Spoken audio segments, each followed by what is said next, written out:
রাত পোহালেই ২১শে ফেব্রুয়ারি মহান শহীদ দিবস ও আন্তর্জাতিক মাতৃভাষা দিবসের প্রাক্কালে মধ্যরাতে ভাষা শহীদদের প্রতি শ্রদ্ধা জানাতে প্রস্তুত শহীদ মিনার।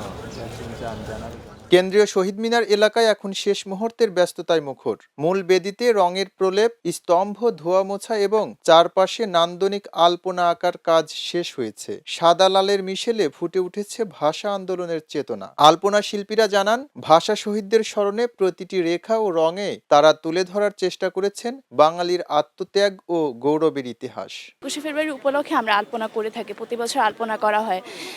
মানে আমরা হচ্ছে কি তাদেরকে শ্রদ্ধা জ্ঞাপন করার জন্য আলপনা করে থাকি প্রতি বছরই। খুব উৎসবমুখর পরিবেশে প্রতি বছর এটা চারুকলা রেস্টুরেন্ট, নতুন পুরাতন অ্যালামনাই সবাই মিলেমিশে আমরা এই কাজটা উঠিয়ে দেই।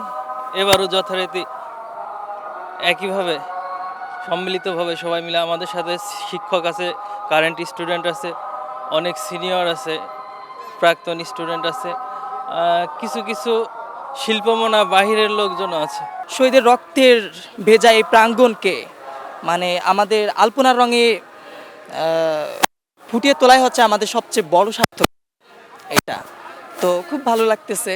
শুধু বড়রাই নয়, শিশুরাও অংশ নিয়েছে রঙের ছোঁয়ায় ভাষা শহীদদের স্মরণে। ভাষা শহীদদের শ্রদ্ধা জানানোর এই আয়োজনের সামগ্রিক প্রস্তুতি নিয়ে কথা বলেছেন ঢাকা বিশ্ববিদ্যালয়ের প্রক্টর অধ্যাপক সাইফুদ্দিন আহমদ। সার্বিক পরিস্থিতি খুবই ভালো। আমাদের তরফ থেকে সাধারণত যে সমস্ত পরিষ্কার পরিচ্ছন্ন এবং অন্যান্য আয়োজন থাকে সেগুলো সম্পন্ন হয়েছে, আমাদের গ্রাফিতি লেখা সম্পন্ন হয়েছে, আলপনা চলছে এবং আইন শৃঙ্খলা ব্যবস্থা খুবই ভালো এবং সকল বাহিনী অত্যন্ত আন্তরিকতার সাথে তাদের পেশাদারিত্বে প্রকাশ ঘটাচ্ছেন এবং আমরা বিশ্ববিদ্যালয়ের তরফ থেকে আমাদের সাধ্য অনুযায়ী নিরাপত্তার ব্যবস্থা করছি।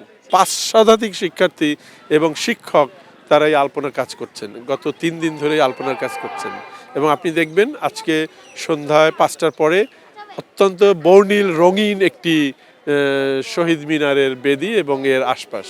পুলিশ ও র্যাবের পক্ষ থেকে কড়া নিরাপত্তা জোরদার করা হয়েছে। খোলা হয়েছে কন্ট্রোল রুম, সিসিটিভির আওতায় পুরো শহীদ মিনার এলাকা, বসানো হয়েছে ওয়াচ টাওয়ার।